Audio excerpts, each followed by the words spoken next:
اور کیا امید کی جا سکتی ہے؟ جی مفتی صاحب. بسم اللہ الرحمن الرحیم. سب سے پہلے میں اسلامی پرسپیکٹو کے اعتبار سے شراب کے بارے میں یہ کہنا چاہتا ہوں. اسلام میں شراب کو ممنوع یا حرام قرار دیا گیا ہے. جی. قرآنی احکامات کے تحت اس کو حرام اس لیے قرار دیا جا چکا ہے کیونکہ صحت پہ نہ صرف اس کے برے اثرات مرتب ہوتے ہیں بلکہ اس کی وجہ سے معاشرے میں تباہی کے دہانے پہ جا پہنچتا ہے. جی. اس کو ام الخبائث کا نام دیا گیا، یعنی تمام برائیوں کی ابتدا اسی سے شروع ہوتی ہے. جی. رشتے متاثر ہوتے ہیں، اخلاقیات پہ اثر پڑتا ہے. شرابی اپنے رشتے کی ذمہ داریوں کو نبھانے سے بے پرواہ ہو جاتا ہے. اہل عرب پہلے شراب پیا کرتے تھے. قرآن کریم میں نبی کریم صلی اللہ علیہ وسلم کے وحی کا نزول شراب سے متعلق اس طرح ہوا کہ آپ سے خمر اور جوئے کے بارے میں دریافت کیا گیا، ان میں سے برائیاں ہیں. آپ نے اس کو رجس من عمل شیطان قرار دیا. یعنی قرآن کریم میں ان سے بچنے کی تلقین کی ہے. صحیح بخاری میں اور صحیح مسلم میں ابو ہریرہ کی ایک حدیث ہے، شراب اور زنا کے دوران مسلمانوں کا ایمان مجروح ہوتا ہے. سنن ابی داود میں ابن عمر کی ہی اس طریقے سے حدیث ہے کہ اللہ تعالیٰ نے شراب پینے والے، پلانے والے، بیچنے والے، اس کا کاروبار کرنے والے پہ لعنت بھیجی ہے. اسی طرح کی ایک حدیث میں یہاں یہ بیان ہوا ہے کہ شراب پینے والے کی تمام نماز 40 یوم تک قبول نہیں ہوگی. آپ جانتے ہیں کہ جب اگر میرا اندازہ اور میری معلومات صحیح ہے تو شراب پہ بہار جو ایک ہندو اسٹیٹ ہے، گجرات، میزورم اور ناگالینڈ پہ پابندی اس وقت عائد ہے. تو جموں کشمیر جو کہ مسلمانوں کی آبادی کے تناسب کے اعتبار سے زیادہ ہے اور تمام لوگ یہاں شراب پہ پابندی دیکھنا چاہتے ہیں، جس کے لیے ہم نے گزشتہ کئی سالوں سے ایک کمپین چلائی کیونکہ شراب کا براہ راست اثر اقدار اور ثقافت پر پڑتا ہوا دکھائی دے رہا تھا. جی. گزشتہ کئی سالوں سے اس کے منفی اثرات کو محسوس ہم کر رہے ہیں. اس کے علاوہ منشیات کی وجہ سے ہماری سوسائٹی متاثر ہے. ڈرگ ایڈکشن کے ذمہ دار نوجوان اپنے والدین کے ساتھ آپ دیکھتے ہیں کہ روز بروز ایسے واقعات پیش آتے ہیں کہ غیر شائستہ اور غیر اخلاقی سلوک کا مظاہرہ کر رہے ہیں. شراب اور منشیات کی وجہ سے گھر ٹوٹ رہے ہیں کیونکہ شراب اور منشیات کی وجہ سے ان پہ حیوانیت کے آثار نمودار ہوتے ہیں. اچھے برے کا تمیز ختم ہو جاتا ہے. طلاقوں کی شرح میں روز بروز اضافہ ہوتا ہے. میں آپ کو یہ بتانا چاہتا ہوں تقریباً 20% اضافہ شراب اور اس منشیات کی وجہ سے ہم نے رشتوں کو ختم ہوتے ہوئے دیکھا ہے.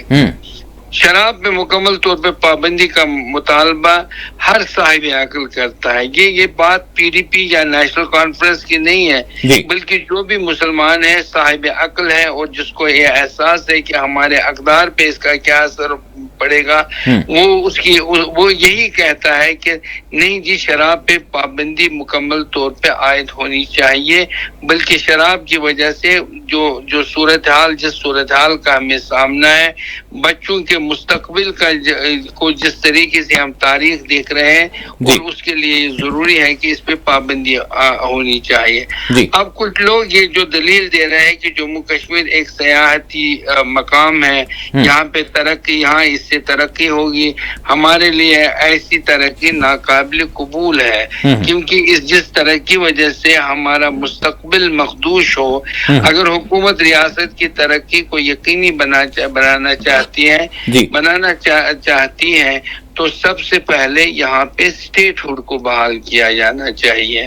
ہمارے ریسورسز سے حاصل کردہ رقومات کو جموں کشمیر لداخ کے لوگوں کی ترقی صرف کیا جانا چاہیے. ہمارے لیے بجلی کی فراہمی مفت کی جائے. معدنی ذخائر پہ ہمارے نوجوان جو اس وقت ہیں ان ذخائر کو ان کی تحویل میں دیا جائے. انڈسٹریز کے گروتھ کو یقینی بنایا جائے. یہ سب باتیں ہیں جی سید صاحب جو بہت اہم ہیں اور جن پہ ہمیں توجہ دینے کی ضرورت ہے. جی لیکن گورنمنٹ کا جو یہ دعویٰ ہے, کچھ لوگ جو یہ دعویٰ کر رہے ہیں کہ اس سے ترقی ہوگی, سیاحوں کو فائدہ, سیاح بہت زیادہ آئیں گے, بالکل غلط ہے, بالکل بے بنیاد ہے.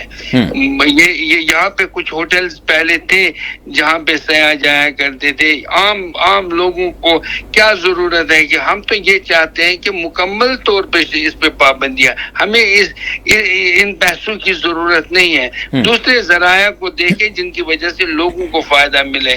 اس سے کیا فائدہ ملے گا؟ اس سے کوئی فائدہ نہیں ملے گا.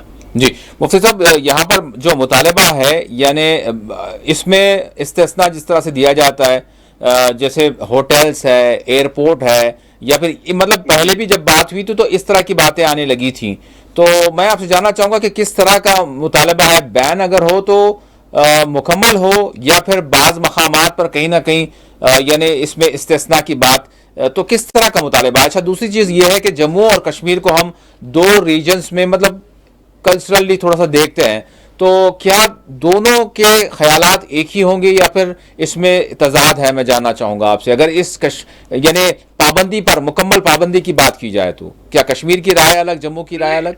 لیکن ہمارا مطالبہ یہ ہے کہ جموں کا, آپ بہار کو دیکھ لیجئے. جی بہار میں کن لوگوں کی وہاں کی اکثریت تو بالکل جو نان مسلمس ہیں انہی کی ہے.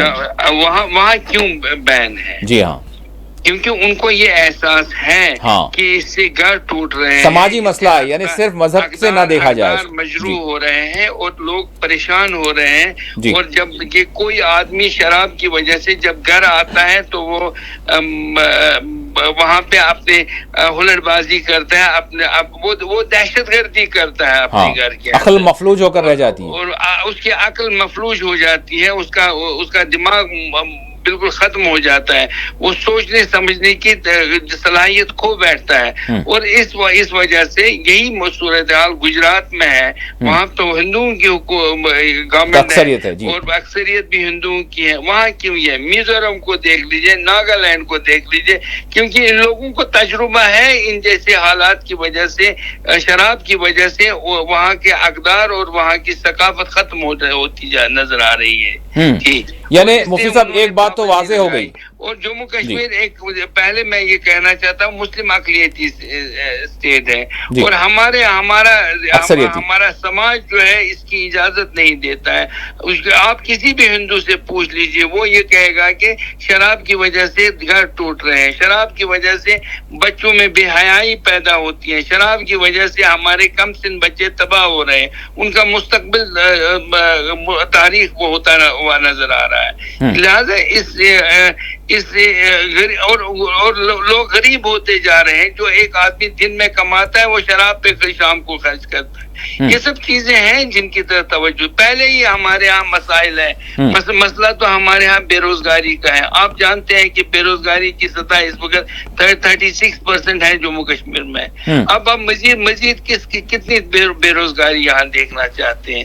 اگر گورنمنٹ آف انڈیا مخلص ہے یہاں کی لوگوں کی فلاح اور بہبود کے لیے تو ان چیزوں کی ضرورت نہیں ہے. میں یہ کہتا ہوں کہ اسمبلی میں جب یہ بل پاس ہو جائے گی, یہاں پہ پیش ہوگی, تو تمام لوگوں کو با اتفاق رائے اس میں اپنی آراء یہ دینی چاہیے کہ no to drugs and no to alcohol. جی مفتی صاحب, ہوتا یہ ہے ڈرگس کے حوالے سے جب بات آتی ہے تو ساری دنیا کا مزاج ہے کہ ڈرگس کے حوالے سے, منشیات کے حوالے سے بات آئے گی تو بڑے بڑے کیمپینز ہوں گے, انٹرنیشنلی اس پر جو ہے کروڑوں روپے خرچ کیے جائیں گے, بالکل ہر کوئی مانے گا. لیکن جہاں شراب کی بات آتی ہے تو پھر اس میں جو ہے ہم تقسیم دیکھتے ہیں. مطلب کسی کا یہ کہنا یا پھر یہ دلیل سامنے آ جاتی ہے کہ بھائی شراب اتنی مقدار پیئیں گے تو وہ نہیں ہوگا, اتنی مقدار پیئیں گے تو یعنی نشہ ہوگا وغیرہ وغیرہ. یہ تعویلات جو آ جاتی ہیں, یہ ساری چیزیں تو مطلب جواز فراہم کر دیا جاتا ہے کہ بھائی شراب کوئی ایسی بات نہیں ہے, شراب اگر بکتی ہے تو بکے, شراب اگر کوئی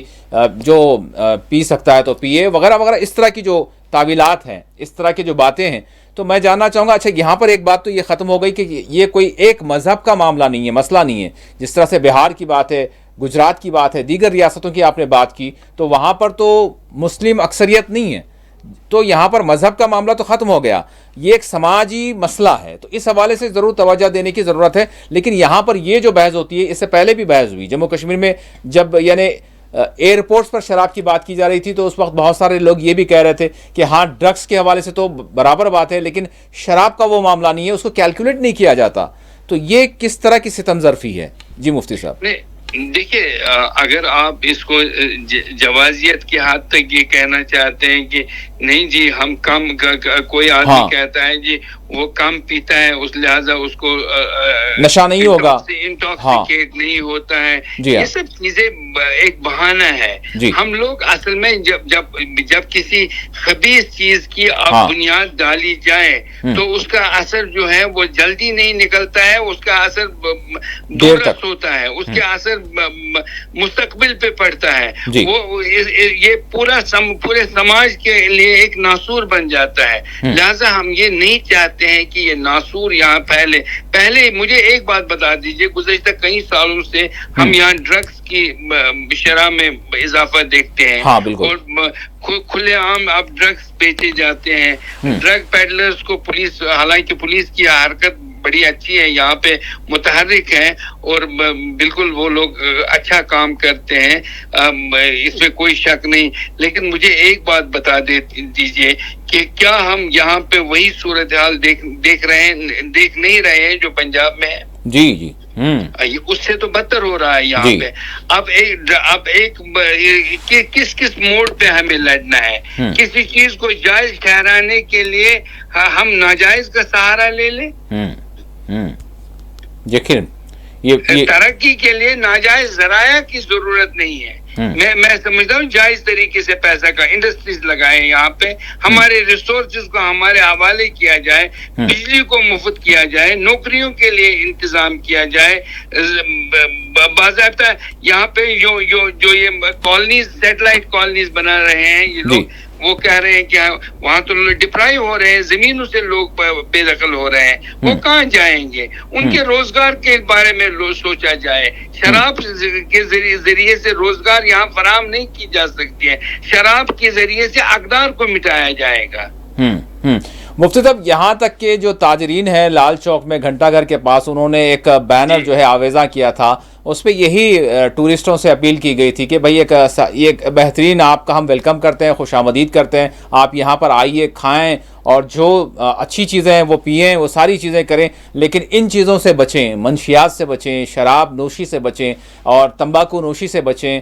یہ ساری چیزیں اس میں ایک اچھی باتوں کی جو ہے اپیل کی گئی تھی, لیکن اس کو بھی رہنے نہیں دیا گیا, ہٹا دیا گیا. تو اس سے کیا اندازہ کیا جا سکتا ہے؟ دیکھیے, میں یہ کہتا ہوں کہ سیاست ہے. جی جی, لہٰذا اگر سیاست کرنی ہے تو اچھی سیاست کریں, لوگوں کے دل جیتیں اور لوگوں کو اپنے قریب لائیں, ان کے مسائل کو حل کر لیں. اب مجھے ایک بات بتا دیجئے, یہاں پہلے ایپل گروورز تھے, اب وہ بیچارے پریشان ہوتے ہیں کہ ان کا سیب نہیں بک رہا ہے. اخروٹ 10 سال پہلے, 5 سال پہلے بڑے اچھی قیمتوں پہ بک رہے تھے. یہاں گزشتہ کئی سالوں سے لوگ پریشان ہیں, خرید نہیں رہے ہیں, وہ کیا کریں گے؟ یہاں ایک سیب کی ایک ورائٹی ہے, وہ گولڈن ڈیلیشس, ہم لوگ یہاں دلی میں اس کی قیمت 400-500 روپے پر کے جی, یہاں 30 روپے پر کے جی بکتا تھا وہ اس سال. مجھے یہ بتا دیجئے چاہتے کیا ہیں؟ اگر وہ ہمیں یہ سمجھتے ہیں کہ یہاں کشمیر, میں گورنمنٹ آف انڈیا کو یہ بتانا چاہتا ہوں کہ کشمیر کے میں جو لوگ ہیں وہ سب دہشت گرد نہیں ہیں. ہندوستان جب پورا جل رہا تھا 1947 میں, یہاں ایک معمولی سی چنگاری نہیں کہیں سے نظر آئی فرقہ واریت کی. اور آج بھی لوگ یہاں پرامن رہنا چاہتے ہیں. اب مسائل تو ہر جگہ ہوتے ہیں, کچھ غلطیاں گورنمنٹ آف انڈیا کی طرف سے ہوئی اور کچھ غلطیاں یہاں کے لیڈران کی طرف سے ہوئی, اور وہ اس کے ذمہ دار ہیں. لیکن کم سے کم خدا را اب ہمارے نئی نسل پہ جو باقی ہے اس وقت, جو ہمارے مستقبل کی ضمانت ہے, ان پہ رحم کھا لیجئے, ان کو اپنے طریقے اصلاح, کم سے کم ایک باشعور اور صحت مند طریقے سے جینے کی اجازت دیجیے. مفتی صاحب, جس طرح سے یعنی شراب کے پینے کی بات اب اس میں میں شراب میں مختلف قسم کی جو دیسی ہوتی ہے، اس سے ہم نے دیکھا بہار کی بات کر لیں، گجرات کی بات کر لیں یا ملک کے دیگر ریاستوں میں بھی جو مطلب یعنی مسلمان تھوڑا سا اس سے استثناء ہیں، ان میں وہ پرسنٹیج نہیں ہے، لیکن دیگر یعنی ہمارے آبنائے وطن جو ہیں ان کے بہت ساروں کے مطلب اگر ریشو اگر ہم دیکھتے ہیں، رپورٹس دیکھتے ہیں، تو بڑے کرائمز کے واقعات اور گھریلو تشدد کے واقعات کی جڑ اور بنیاد جو ہے یہی شراب جو ہے بنتی ہے۔ لیکن اس طرح کی کیفیت یعنی اس طرح کی سچویشن اگر بہار کو یعنی پیش آئی تھی یا گجرات کو پیش آئی تھی یا پھر دیگر ریاستوں میں اگر پیش آتی ہے تو یہ مانا جا سکتا ہے، لیکن ایک تو مسلم معاشرہ اور دوسرا کشمیر کا معاشرہ آج بھی بڑا پاک ہے، صاف ستھرا ہے، وہاں پر کیا اتنا ریشو یعنی تشویشناک ہے شراب کے پینے کے حوالے سے کہ اس پر مکمل پابندی کا مطالبہ کیا جا رہا ہے؟ ایک بات یہ بھی سامنے آ رہی ہے، کیا واقعی ہے اتنی تشویشناک صورتحال کہ صورتحال تشویشناک ہے؟ اگر تشویشناک نہیں ہوتی تو یہ مطالبہ کسی بھی صورت میں نہیں کیا جاتا۔ دیکھیے مسئلہ یہ ہے کہ ہماری سوسائٹی جو یعنی تھوڑا ہو یا زیادہ جو خراب ہے وہ نہیں ہونا چاہیے۔ جی، جموں کشمیر پہلے صوفیہ اتقیہ کا مرکز رہا ہے، بے شک، اور یہاں پہ صوفیہ آج بھی زیارتیں موجود ہیں، آج بھی خانقاہیں موجود ہیں جہاں لوگ عقیدت کے ساتھ جاتے ہیں، اور وہ یہ سمجھتے ہیں کہ ہر معصیت جو ہے اس کی اجازت نہیں ہے، یہ شراب کو وہ پینے کو گناہ سمجھتے ہیں، حرام اس کو سمجھتے ہیں، اور حرام کی وجہ سے وہ یہ سمجھتے ہیں کہ اس حرام کاری کی وجہ سے اگر یہ ہمارے یہاں کشمیر میں آ گیا گھر ٹوٹ جائیں گے، ڈومیسٹک وائلنس ہو جائے گی، سوشل ایشوز پیدا ہوں گے، لہذا وہ کسی بھی صورت میں اور کسی بھی سمت میں اس کو قبول کرنے کے لیے تیار نہیں۔ آپ کہیں بھی جائیے، آپ کا رپورٹر اگر کشمیر آ جائے گا اور وہ یہ سوچے، وہ لوگوں کے پاس جائے گا، کسی بھی آدمی کے سے پوچھے گا کیا وہ شراب کے حق میں اس کی رضامندی ہے، تو وہ یہ کہے گا ہم بھوکے رہ جائیں گے، ہم کشکول پھیلائیں گے، لیکن کسی بھی صورت میں اس حرام کی وجہ سے دولت کمانے کے حق میں نہیں ہے۔ جی مفتی صاحب، کیا ان 10 برسوں میں اس میں کچھ یعنی فروغ آیا ہے؟ یعنی مجھے یاد ہے اچھی طرح سے 10 برس پہلے بھی جب ہم خبریں کرتے تھے، شاید میرے خیال سے کسی ایک مقام پر شراب کی دکان کھولنے کے لیے لائسنس کی بات ہو رہی تھی تو احتجاج شروع ہو گئے تھے، تو کیا ابھی ان 10 برسوں میں اس میں اضافہ ہوا ہے؟ اگرچہ شراب پر بین تو نہیں تھا، لیکن کیا یہ چیز بڑھ رہی ہے؟ میں جاننا چاہوں گا آپ سے بھی۔ جی، جب کسی ناپسندیدہ چیز کی حوصلہ افزائی ہو اور لوگوں کو یہ بتایا جائے کہ اس میں بڑا منافع ہے اور اس کی وجہ سے آپ امیر بن جائیں گے، راتوں رات آپ کے پاس ایک نئی گاڑی ہوگی، ایک نیا بنگلہ ہوگا، ایک بہتر زندگی میسر آپ کو اس کی وجہ سے ہوگی، تو ظاہر بات ہے کہ انسان چونکہ اس لالچی ہوتا ہے اور وہ اس لالچ کے دریا میں پھنس جاتا ہے اور بعد میں نکل نہیں پاتا ہے۔ اور یہی وجہ صورتحال جموں کشمیر میں بھی گزشتہ 10 سالوں سے اگرچہ ایک طرف سے ڈنڈا بڑا زبردست لوگوں پہ پڑا ہے اور دوسری وجہ سے خوف ہراس کا ماحول تھا، لوگ اس کے خلاف احتجاج نہیں کر پا رہے تھے، اور وہ یہ کہتے تھے کہ نہیں ہم کچھ نہیں کہہ سکتے ہیں، اگر ہم نے اس کے خلاف آواز بلند بھی پتہ نہیں ہمارا ٹھکانہ کہاں ہوگا، آگرہ ہوگا یا گجرات ہوگا۔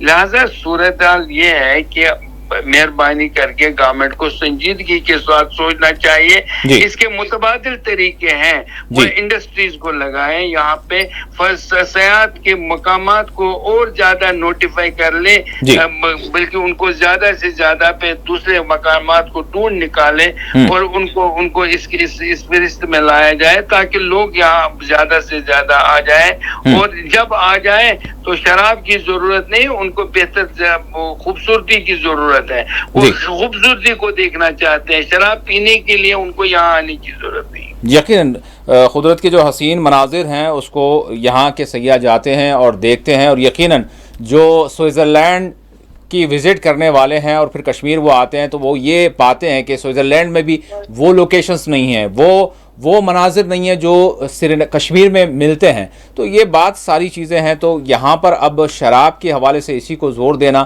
اور اس پر جو ہے مختلف جو ہے میں سید صاحب یہاں ایک بات آپ کو کہنا چاہتا ہوں. جی گورنمنٹ آف انڈیا کو چاہیے یہاں پہ اور اسٹیٹ گورنمنٹ کو بھی چاہیے ڈیولپمنٹ پہ ترقی دھیان دے, اور باہر کی دنیا سے لوگ یہاں پہ انویسٹمنٹ کے لیے آنا چاہتے ہیں, کرنا چاہتے ہیں, وہ لائیں یا ان کو یہاں انویسٹمنٹ کر لیں اور ان کی شراکت داری میں کشمیریوں کو بھی شریک کر دیں, اس میں کیا حرج ہے؟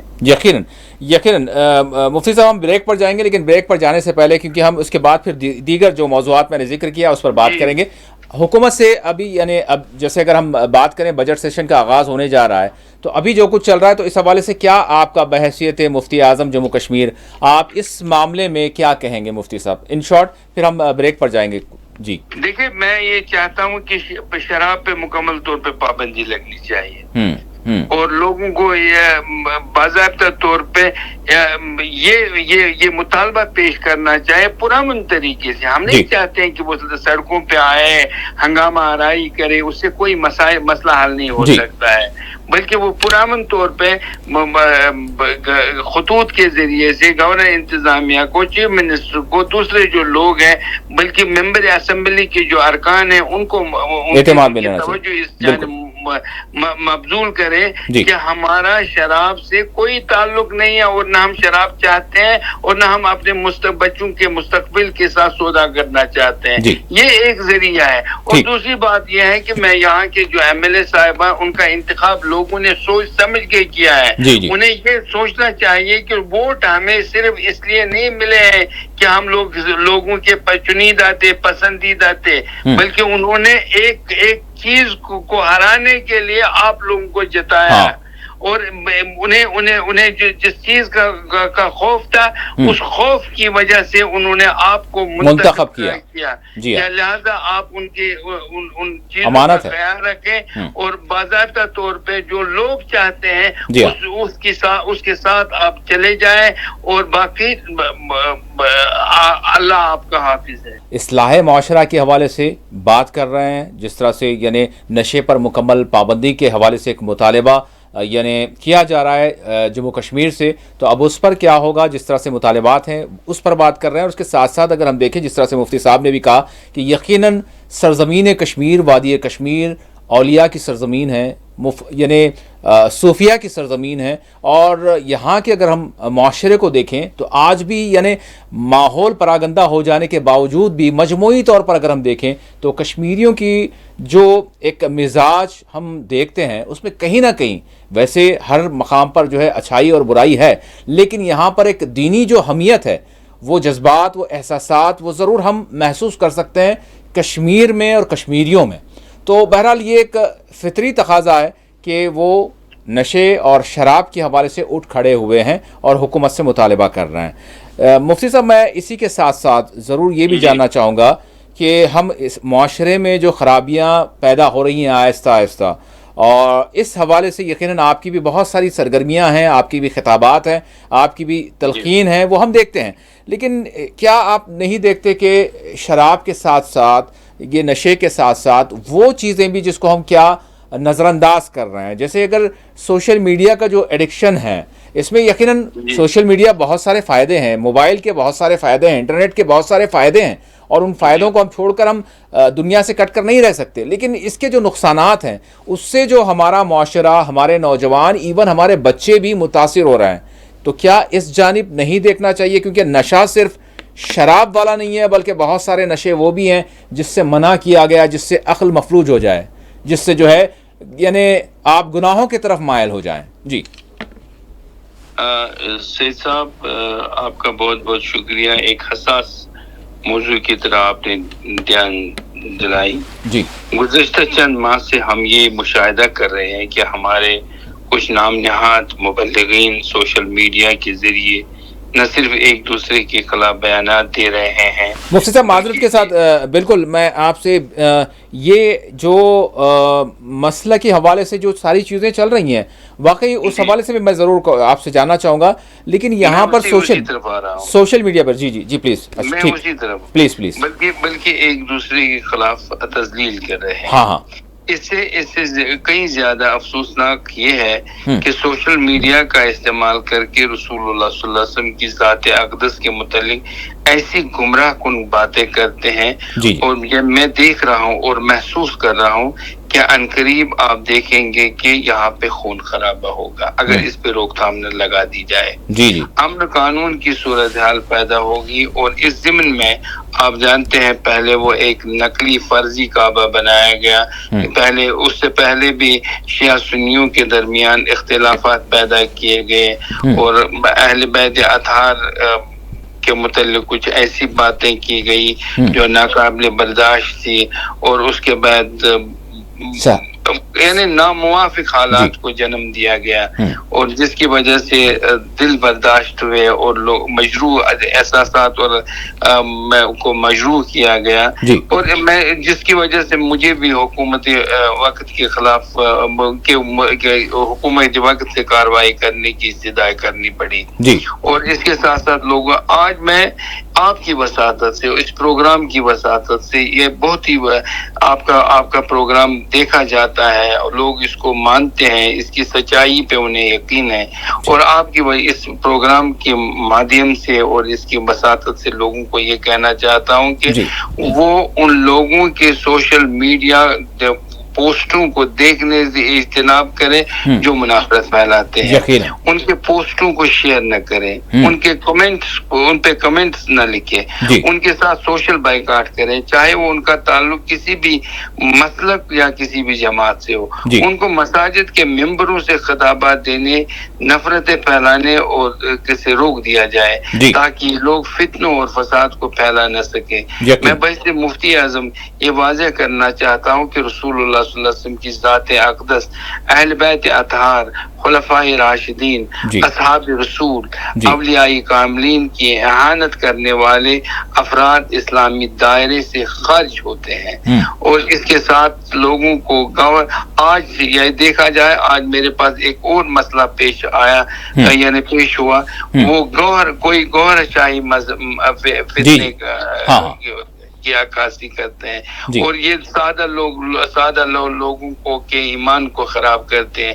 گوہر شاہی فرقہ اسلامی دائرے کار سے خارج عقیدہ ہے، لہذا مسلمانوں کو ان کے مکروہ اور غیر اسلامی عقائد سے چوکنا رہنا چاہیے۔ میں ائمہ حضرات سے، آج میں آپ کی وساطت سے ائمہ حضرات سے اپیل کرتا ہوں، چاہے وہ کسی بھی طبقے سے ہو، کسی بھی مسلک سے ہو، جناب رسول اللہ صلی اللہ علیہ وسلم سے متعلق گستاخی ناقابل برداشت ہے، یقین، اور اسی طریقے سے موئے مقدس کی بھی بے حرمتی ناقابل برداشت ہے۔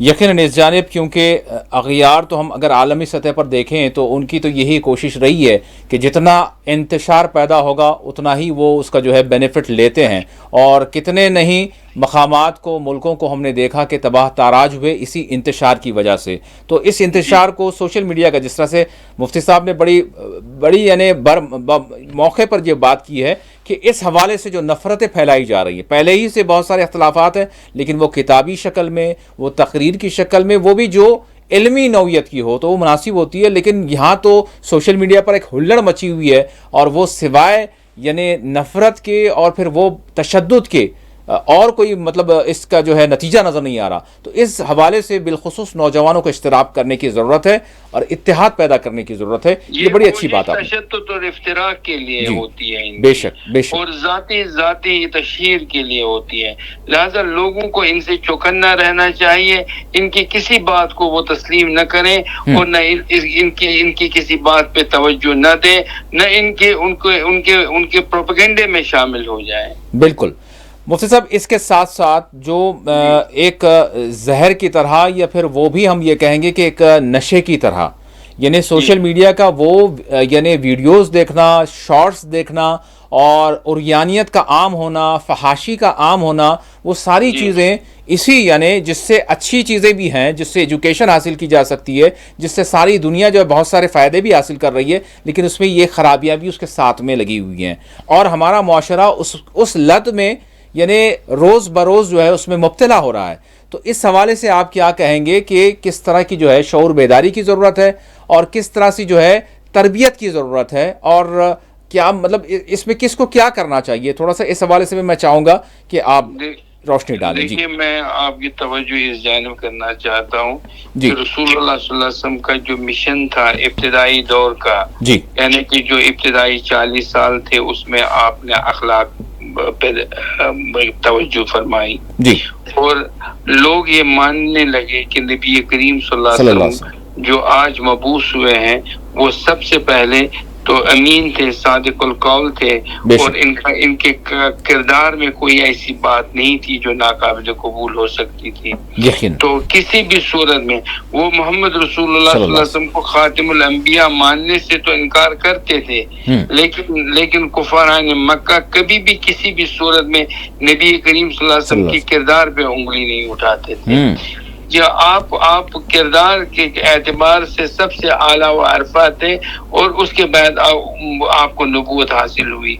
آپ دیکھیں، ایک مسئلہ ہے، اس سے یہ ثابت ہوتا ہے کہ ہمارے والدین پہ ہماری کچھ ذمہ داریاں ہیں، مبلغین پہ ذمہ داریاں ہیں، اور سول سوسائٹی کے لوگوں پہ ذمہ داری ہے عائد ہوتی ہے، اور جو خطیب حضرات ہیں ان پہ ذمہ داریاں عائد ہوتی ہیں. آج ہمارے معاشرے میں یہ صورتحال ہے کہ لڑکی گھر میں بیٹھتی ہے، ماں ایک جانب پہ ایک کونے میں بیٹھتی ہے اور لڑکی دوسرے کونے میں بیٹھتی ہے، اور ان کا والد تو ایک جگہ بیٹھتا ہے اور اس کا بیٹا دوسری سمت پہ بیٹھا ہوا، اور چاروں کے ہاتھ میں موبائل ہے. ہاں جی ہاں. کل میں ایک ڈاکیومنٹری دیکھ رہا تھا، چائنیز کا ڈاکیومنٹری دیکھ رہا تھا. وہ کہہ رہے ہیں کہ 10 دن 15 دن ان کو موبائل سے یعنی محروم رکھا گیا، ان کے ہاتھ میں موبائل نہیں دیا گیا، بلکہ ان کو ہنر سکھایا گیا. ہمارے لیے قرآن ہے، تعلیم ہے، تہذیب ہے، تمدن ہے، اقدار ہے، ان کو سکھانے کی ذمہ داری سب سے پہلے والدین پہ عائد ہوتی ہے. اور جو اپنی یعنی ان ذمہ داریوں سے کوتاہی نہیں برت سکتے ہیں. اگر وہ اس کی طرف توجہ دیں گے، اس کا اثر یہ ہوگا کہ اس ماں باپ کا بیٹا جو ہوگا یا بیٹی جو ہوگی وہ یا تو حضرت فاطمہ کے نقش قدم پہ چلے گی یا پھر شبیر و شبر بنیں گے. لہذا اس چیز کی توجہ دینی ضروری ہے کہ ان کو بہتر انسان، بہتر معاشرے کا رکن اور فرد اور ذمہ دار شہری کیسے بنایا جائے، اس کے لیے اخلاقیات کی تعلیم بہت ضروری ہے. اب آپ ایک بچے سے بے پرواہ ہیں اور اس کے ہاتھ میں انٹرنیٹ آپ نے دے دیا، وہ تعلیم کے بجائے فحاشی دیکھتا ہے، فحاشی سیکھتا ہے، اور وہ یعنی بد اخلاقی کے مناظر کو دیکھتا ہے، تو وہ بد اخلاق ہی بنے گا نا اس کے بعد. تو فحاشی اس کے نس میں سرایت کر جائے گی، اس کے دماغ پہ اس کا قبضہ ہوگا. بدقسمتی کی بات یہ ہے کہ ہمارے ہاں انٹرنیٹ کو اتنا سستا بنا دیا گیا، اور اس کے بعد پورنوگرافک سائٹس جو ہے یا پھر جو بد کرداری کے جو سائٹس ہیں ان کو کھلا چھوڑ دیا گیا ہے. وہاں آپ سکرول کرتے جائیے، بیٹھیے جائیے. اس پر بھی کوئی آپ کی بیٹی، میری بیٹی اوپر کمرے میں بیٹھی ہے، رات کے 10 بجے ہیں، اور ہمیں پتہ نہیں اس کے ہاتھ میں انٹرنیٹ ہے، وہ کیا دیکھتی ہے. کبھی ٹک ٹاک کا اثر ان پہ ہوتا ہے، کبھی پب جی کا اثر ان پہ ہوتا ہے، اور آج کل جوئے وغیرہ کے بھی ایپس اس پہ آتے ہیں، ان پہ بھی وہ لگے رہتے ہیں. اور یہاں تک کہ کچھ لوگوں نے اپنے مکانات، اپنی ثروت کو کھو دیا اسی چیز میں. اور اس کے لیے میں سمجھتا ہوں اب تو گورنمنٹ آف انڈیا نے تو اس کی چھوٹ دے دی ہے کہ آپ جس سائٹ پہ جانا چاہیے 440 پہ دے دیجئے اور جو مرضی آپ کر لیجئے. اس کے بعد آپ کا کوئی حساب کے سوال جواب اس بارے میں نہیں ہوگا. لیکن والدین اللہ اور رسول کے سامنے جواب دے ہیں، امام جواب دے ہیں، مفتی صاحبان جواب دے ہیں، اور ائمہ حضرات سول سوسائٹی کے لوگ جواب دے ہیں. وہ لوگ جواب دے ہیں جو محلے کمیٹیوں سے جن کا تعلق ہے، جو سربراہان قوم ہے، جو قومی رہنما ہے، ان پہ ذمہ داری عائد ہوتی ہے کہ وہ آپ ان چیزوں کا خیال رکھیں اور ان چیزوں کی طرف توجہ دے دیں، بجائے اس کے اگر ایک امام کنونشنل خطبہ دینے کے بجائے اگر وہ مسجد میں یہ جائیں کہ بابا آپ لوگوں کی ذمہ داری یہ ہے، آپ لوگوں پہ یہ حقوق عائد ہوتے ہیں، شریعت نے یہ حقوق آپ پہ لازم ٹھہرائے ہیں، آپ ان کی بھرپائی کیجئے، ان کو پورا کر لیجئے، میں سمجھتا ہوں ہم ایک سماج میں بہتر معاشرے کی تعمیر اور تخلیق میں مدد دے سکتے ہیں۔ مفتی صاحب، یہ جتنا مطلب جب بھی اس طرح کی پراگندگی ہوتی ہے تو کسی چیز کو ہلکے میں لے لینے کی وجہ سے، خود ہم علماء سے سنتے ہیں کہ کوئی چیز کو، کوئی گناہ کو آپ یہ مطلب ایک معمول بنا لیں اور یہ سمجھیں کہ مطلب یہ اس میں کوئی اتنی خرابی نہیں ہے۔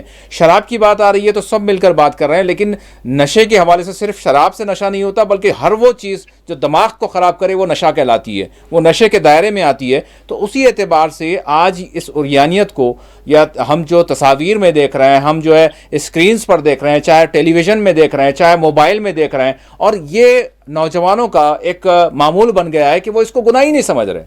تو اس حوالے سے جو ہے کیا ہونا چاہیے، اور یہ کتنی بڑی مطلب وعید کی بات ہے، کتنا بڑا وہ گناہ کر رہے ہیں، جبکہ اسلام میں مرد سے بھی یہ کہا گیا ہے کہ تم اپنی نظروں کو نیچے رکھو، بازاروں میں جب نکلو اتنی جو ہے، یعنی عورت کو اگر گوشے کی اور پردے کی اور جو ہے حجاب کی بات ہے تو مرد کے لیے بھی جی دیکھیے مسئلہ یہ ہے کہ اصل بات یہ ہے کہ ہم لوگ جب تغافل شعری کا مظاہرہ کرتے ہیں تو اس کا اثر جو ہے ہمارے بچوں پہ پڑتا ہے۔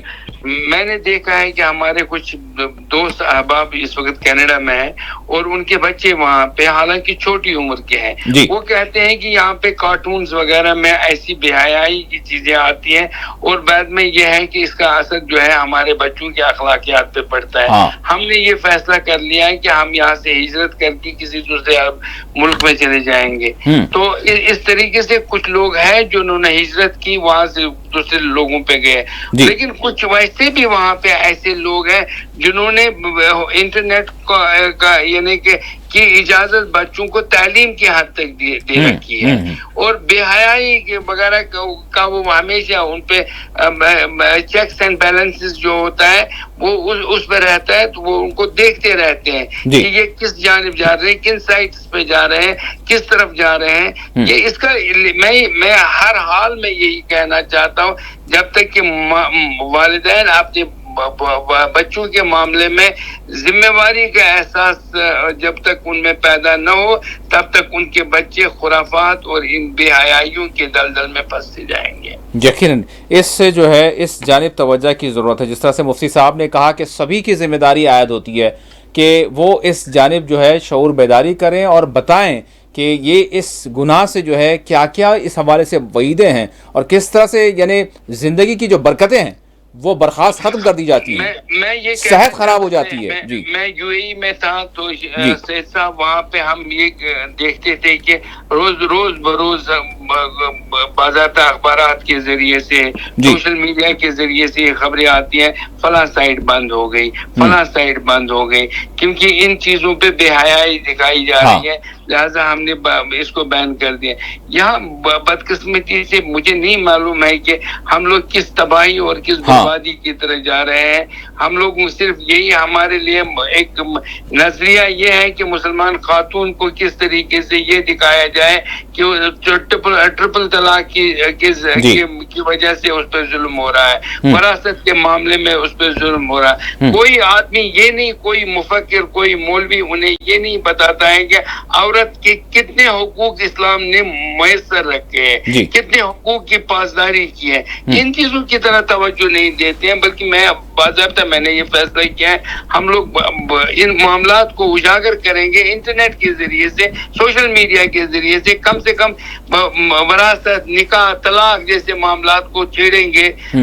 ہر ایک یعنی ہفتے میں ایک مرتبہ اس پہ گفتگو کریں گے۔ یقیناً اس بات کی ضرورت ہے، تو بہرحال اس جانب توجہ دینی چاہیے کہ یہ جو برائیاں ہیں یہ نہ صرف یعنی اگر دنیا میں اگر کریں گے تو پھر اس سے جس طرح سے زندگی میں برکات ختم اور آفات اور بلائیات اور حادثات آتے ہیں، پتہ نہیں چلتا تو کس وجہ سے، اگر یہ یہاں پر ہو جا رہے ہیں، اگر یہیں پہ جو ہے سزا مل جا رہی ہے تو یہ بھی کتنی شدید ہوتی ہے، پھر وہاں آخرت کا معاملہ کیا ہوگا۔ تو اس جانب بحیثیت مسلمان سبھی کو سوچنے کی ضرورت ہے اور اس جانب جو ہے توجہ دلانے کی ضرورت ہے۔ مفتی صاحب آخر میں ہمارے پاس 7-8 منٹ رہ گئے ہیں. وہ قومی سطح کا میں سوال آپ سے کروں گا. ابھی آپ نے بھی ذکر کیا کہ ہمارے جو پرسنل لاز ہیں، اور آپ بھی جو ہے جموں کشمیر مسلم پرسنل لا بورڈ کے سربراہ ہیں، اور میں آپ سے جاننا چاہوں گا کہ وقف بورڈ کا معاملہ بل پیش ہو گئی ہے. اب اس پر جو ہے اب جو دوسرا مرحلہ ہوگا اس میں پھر بحث ہوگی، کیسی ہوگی پتہ نہیں ہے. اب تیسری چیز یہ ہے کہ یعنی وقف ترمیمی بل کے حوالے سے جموں کشمیر سے کیا مطالبہ ہے، اور کس طرح سے جو جے پی سی کی جو کمیٹی تھی اس کو کیا کہا گیا، کیا انہوں نے لیا، کتنا مطمئن ہے جموں کشمیر کے لوگ، اور کتنے جو ہے یعنی تشویش سے دو چار بھی ہیں. اور پھر یو سی سی کی اگر ہم بات کریں کامن سول کوڈ کی، وہ ایک ریاست میں جو ہے اتراکھنڈ میں اس کو نافذ کر دیا گیا ہے. بھاجپا کا دعویٰ ہے کہ سارے ملک میں جو ہے اس کو نافذ کر دیں گے، آج نہ صحیح کل. جی دیکھیے، دو باتیں ہیں. ایک تو یہ ہے کہ جے پی سی کا جو خط لکھا جانا تھا اس میں نے پہل کی تھی، اور دوسرے علماء بھی اس کے ساتھ شامل تھے. بعد میں کچھ لوگ دلی گئے، میں نہیں گیا، اور میں نے یہی مسئلہ سمجھی کہ جے پی سی والوں کو یہاں آنا چاہیے تھا، اور فرداً اگر وہ لوگوں سے ملتے، ان کے مطالبوں کو سنتے اور اس پہ غور کرتے، انہیں یہ یقین دہانی دلاتے کہ ہم اس پہ غور کریں گے، تو یقیناً ہم یہ کہتے کہ چلو بھائی ہماری بات سنی گئی. لیکن جب ہمارے لوگ وہاں گئے تو ان کی باتوں کو انہوں نے مکمل طور پہ مسترد کیا، بلکہ اس کی طرف کوئی توجہ نہیں دی، اور وہ نا امید وہاں سے نکلے. اور میں یہ سمجھتا ہوں کہ گورنمنٹ آف انڈیا نے جو ٹھان لی ہے وقت کے معاملے میں، وہ کرنا چاہتے ہیں. رہا سوال کامن سول کوڈ، ہندوستان اگر یہ چاہتا ہے کہ یہاں بٹوارا ہو جائے، ایک نئی صورتحال سامنے آ جائے، تو پھر وہ کامن سول کوڈ کی بات کر سکتے ہیں.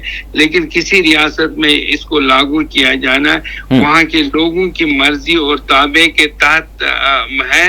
یہ کسی دوسری ریاست میں اس کا اطلاق نہیں ہو سکتا ہے.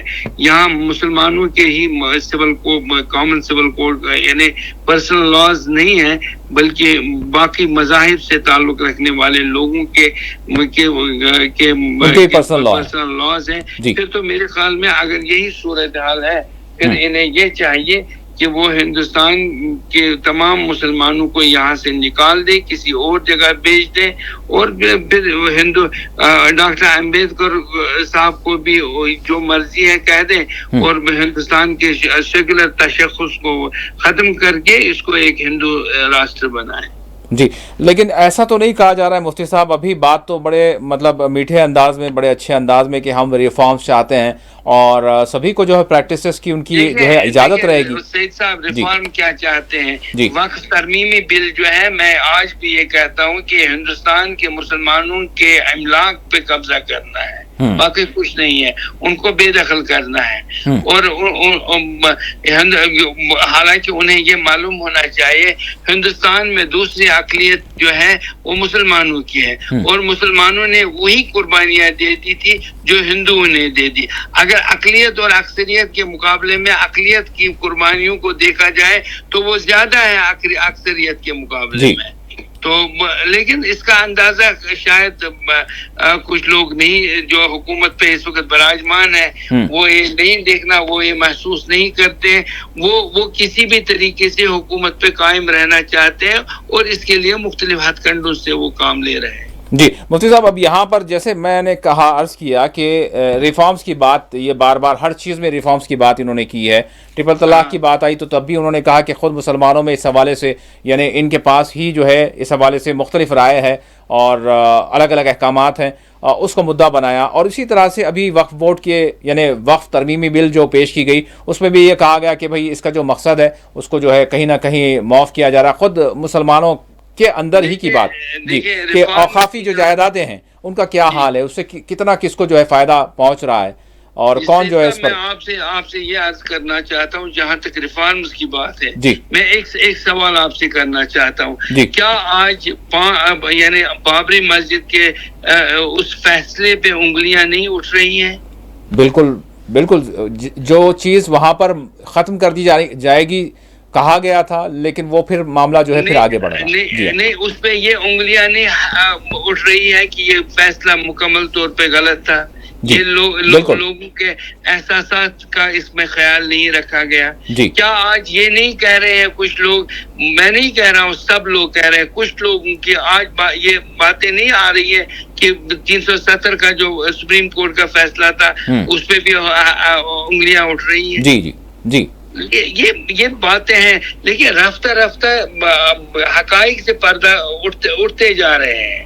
ایسی بات نہیں ہے کہ آج جس چیز کو جائز قرار دیا جا سکتا ہے, کل جب ایک باشعور انسان اس کا مشاہدہ کرے گا یا اس کا موازنہ کرے گا, اس کے ذہن میں یہ بات آئے گی کہ یہ غلط ہے, یہ غلط فیصلہ ہوا ہے, اس کا یا تو وہ اس کا تدارک چاہے گا یا پھر وہ خاموش رہے گا. یقین. بہت بہت شکریہ مفتی صاحب, آپ نے وقت دیا. رمضان مبارک پہ کچھ ہاں پلیز, بالکل, ماہ رمضان کی آمد ہے اور یقیناً ہم چاہیں گے کہ اس حوالے سے آپ میں اس رمضان مبارک, جو آپ جانتے ہیں کہ یہ اسلامی تقویم کا 9واں مہینہ ہے. جی بہرحال اس مہینے میں اللہ تعالیٰ اپنی بے شمار رحمتیں نازل فرماتا ہے. البتہ میں آج کے اس پروگرام کی وساطت سے وادی کشمیر کی ہوٹل انڈسٹری, ریسٹورنٹس, کیفیٹیریا چلانے والے لوگوں سے گزارش کرنا چاہتا ہوں کہ رمضان کے احترام میں روزوں کے درمیان رمضان مبارک کے تقدس کو پامال نہ ہونے دیا جائے. یقین اس بات کی ضرورت ہے. اگر ہم مسلمان ہیں تو کم از کم اخلاقی طور پر, دینی حمیت کے طور پر اتنا تو ہم میں یہ بات ہونی چاہیے کہ رزق دینے والی ذات رب کی ہے, یہ ہمارے جو وسائل ہیں یہ سب کچھ نہیں ہے. بہت بہت شکریہ مفتی صاحب, آپ نے وقت دیا. ناظرین, اسی کے ساتھ خصوصی پروگرام مباحثہ اپنے اختتام کو پہنچتا ہے. اللہ حافظ.